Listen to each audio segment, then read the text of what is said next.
Welcome to The Explainer. For years, we've tackled road safety by focusing on the driver, with fines, training, and awareness campaigns. But what if we've been looking in completely the wrong place? Today, we're going to explore a pretty radical idea, borrowed from super safe industries like aviation, that could completely flip how we think about preventing crashes and ultimately how we save lives. So, let's just start with a pretty jarring number. In Australia, if you're a truck driver, you are almost 10 times more likely to die on the job than the average worker. Now, this isn't just some abstract statistic, right? It's a massive red flag that our current approach to road safety is hitting a wall, especially for the people in one of our most vital industries. Think about it. When there's a crash, what's the very first question that pops into our heads? It's almost always, who's to blame? Our instinct is to point the finger at the driver, at their mistake. But what if asking that question is the actual problem? What if focusing on blame is stopping us from seeing the real reasons crashes happen at all? All right, so let's get right into it and dig into this core belief that has really shaped road safety for the last half-century or so. This idea, this myth of human error. You've probably seen this statistic thrown around for decades. The idea that human factors are involved in over 90% of crashes. And, it makes sense on the surface. But this single idea has basically forced us down one specific path, a path that points a finger squarely at the person behind the wheel as the main problem. And, well, if you think the human is the problem, the solution seems pretty straightforward, doesn't it? You fix the human. That's exactly why our system is built around things like fines, demerit points, and retraining courses. But the trouble is, this approach only ever looks at that final critical moment of failure. It completely misses the whole story of what led up to it. To really get why we think this way, we have to jump in a time machine and go back to the 1960s. We need to look at a tool that, honestly, was a massive breakthrough for its time. So this right here is the Haddon matrix, and it was a total game changer, developed by a public health expert named Dr. William Haddon. For the very first time, it gave safety experts a clear, structured way to look at a crash.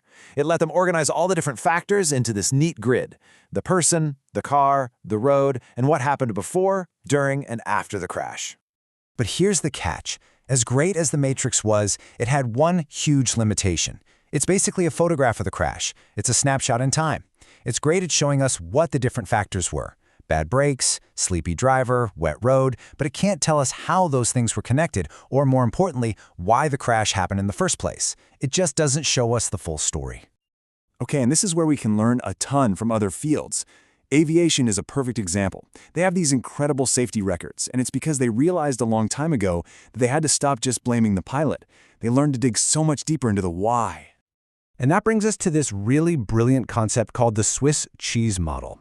Just imagine that every single safety procedure we have, from laws and regulations to vehicle tech and driver training, is a slice of Swiss cheese. Now, every slice has holes in it, right? Those are the little weaknesses and flaws. A disaster doesn't happen because of one single failure.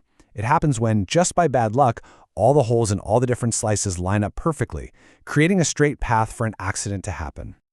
Now, here's the really crucial part. These holes, they aren't just what we call active failures, like a driver making a mistake in the moment. A lot of them are latent failures. These are hidden flaws that are already built into the system itself. Things like bad road design, unrealistic delivery schedules, or poor management decisions. They're just sitting there, dormant, kind of like a virus, waiting for the right moment to cause a problem. This idea just completely flips the script on everything we thought we knew.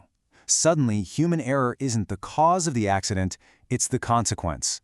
The mistake the driver makes is just the final symptom of a much deeper disease. It's the point where an already broken system finally snaps. Okay, so let's make this real. Let's take this new way of thinking and apply it back to that shocking statistic we started with, the truck driver. So instead of just stopping at the driver was tired, a systems approach makes us keep asking, but why?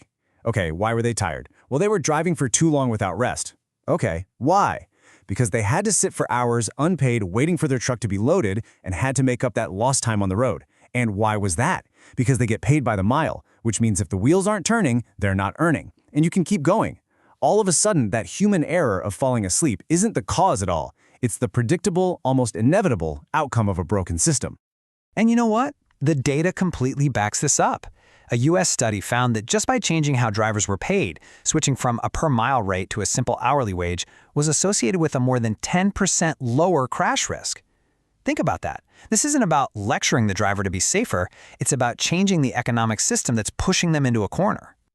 So it turns out the entire economic engine, from the contracts signed by clients to the way the driver's paycheck is calculated, was actively creating the perfect storm for a fatigue-related crash. These are the latent failures.